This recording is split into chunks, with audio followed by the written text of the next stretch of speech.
सुलू रसोईमध्ये तुमचं स्वागत आहे। हा पनीर रेसिपी तुम्ही पाहिल्यानंतर बाहेर खाणे बंद कराल। पनीर घेतलं मी पाव आणि त्याला चौकोनी असे चांगले स्लाइसमध्ये मी एकसारखे तुकडे करून घेतले आहे पनीरचे। आणि 3 कांदे घेतले छोटे आणि त्याला मीडियम आकाराने कापलेलं।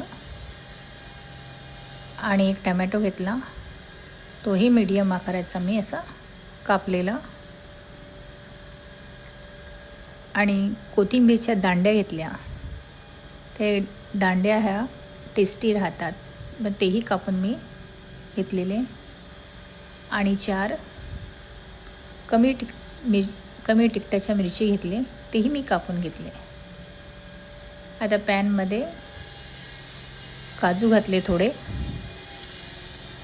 आणि ते सॉटे करून घ्यायचे। सॉटे झालेले आहे, आता आपण काढून घ्यायचे।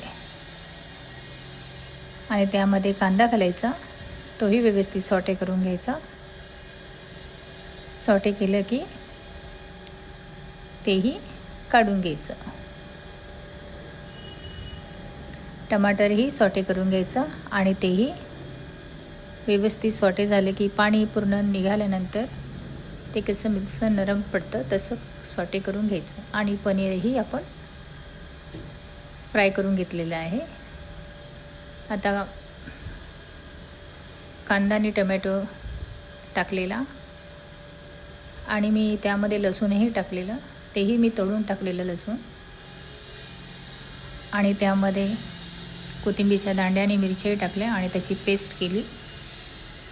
आता कढईमध्ये तेल घेतलं, 1 चमचा मोठा जिरं मोहरी टाकलं, 1 चमचा आणि कढीपत्ता टाकला। त्याला चांगलं होऊ द्यायचं। आता तडतडला की त्यामध्ये घालायचा आपला पेस्ट जो बनवलेला आहे, तो पेस्ट टाकायचा आणि तेलामध्ये होऊ द्यायचा व्यवस्थित। पूर्णपणे तेलामध्ये झालं की 1 चमचा हळद टाकायची, 2 चमचे तिखट टाकायचं, 2 चमचे आणि स्वादानुसार मीठ टाकायचं आणि कस्तुरी मेथी टाकायची। आता त्याला चांगलं ढवळून घ्यायचं, म्हणजे एकजीव करायचा। असं पूर्ण मसाला एकजीव झाला की त्यामध्ये आपण पाणी घालायचं 1 वाटी, कारण पाण्यामध्ये थोडंसं होऊ द्यायचं मसाल्याला चांगलं। मसाल्याला व्यवस्थित झाल्यानंतर त्यामध्ये परत पाणी घालायचं आणि व्यवस्थित त्याला आता उकळी येऊ द्यायची। थोडं पाणी अजून घालायचं आणि उकळी आल्यानंतर त्यामध्ये सोडायचे आपले पनीर एकदम सॉफ्ट झालेले आहे। आता आपण ते खालवर करूया।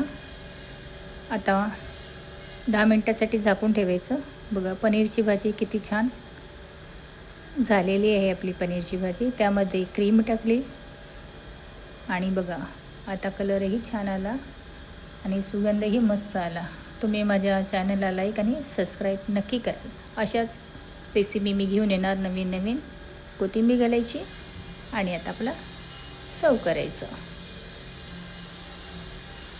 मस्त मलाई पनीर आपलं तयार झालेलं